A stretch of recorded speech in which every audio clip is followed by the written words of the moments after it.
Camp Ramah has changed me in so many ways. I'm happiest when I'm at camp.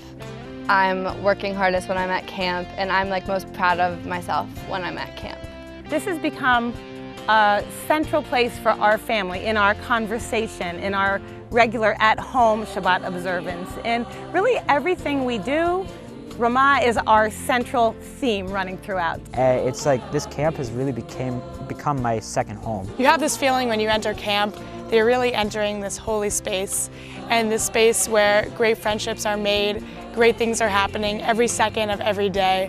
So we have a camper this summer who is a little bit shy, and her parents warned us about that. And we noticed that the second her parents dropped her off, she was engaged and interactive with other kids. And so we, went up to her and spoke to her and said, how are you doing? Is it nice to see your friends? And she looked straight at us and she said, camp is where I can be myself.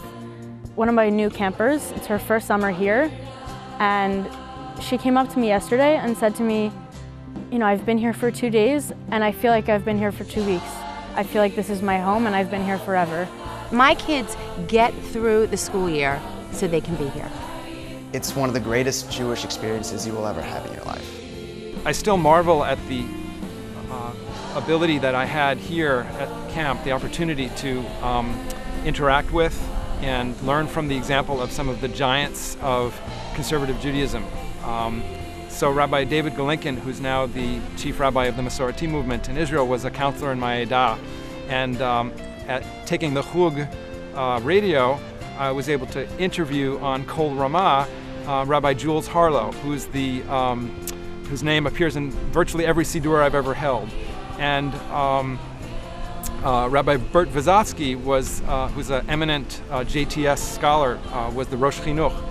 And so just the opportunity to not only interact with such esteemed educators, but also to have all the fun of the sports and the swimming and music, and most importantly the people who were just so warm here.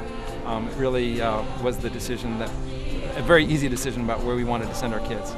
It's just, when I explain it to people, I say it's like a magical thing here. Some of my best friends to this day I made my first summer at camp. Overall, Ramah is also how I view my Judaism. Ever since I started camp, I was always really involved at home with being involved in teaching junior congregation, or when I got to college, going to Hillel right away and automatically making connections with other Ramah kids from all the Ramah camps, especially in school. And it's just that connection that you have with everyone around you, and you're just like, oh, Ramah, we all love it. So the first time that we drove into these gates to look at camp, the summer before my daughter Zoe started here, so it was 2 summers ago, we came for an overnight just to visit, and we stayed at the guest house.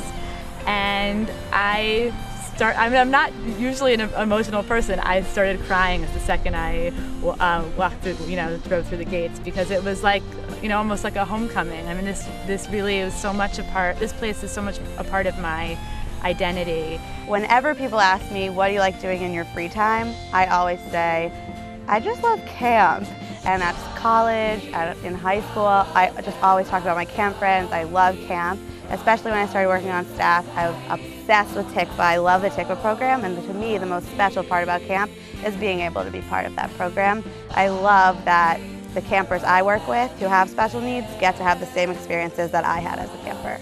Well, Ramah creates a sensitivity towards special needs campers just by having them as part of your everyday life. They're not separated off as if they're some other kind of people. They are, young Jews experiencing camp with everybody else.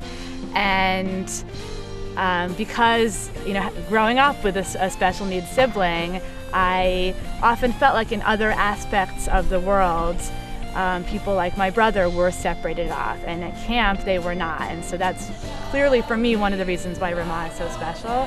And wanting my children to grow up with that sensitivity is, I don't want them to look at people who are special needs any differently than they look at anybody else. It's been the one thing that changed my life more than anything. The minute my parents sent me to Camp Ramah, they really changed the course of my life.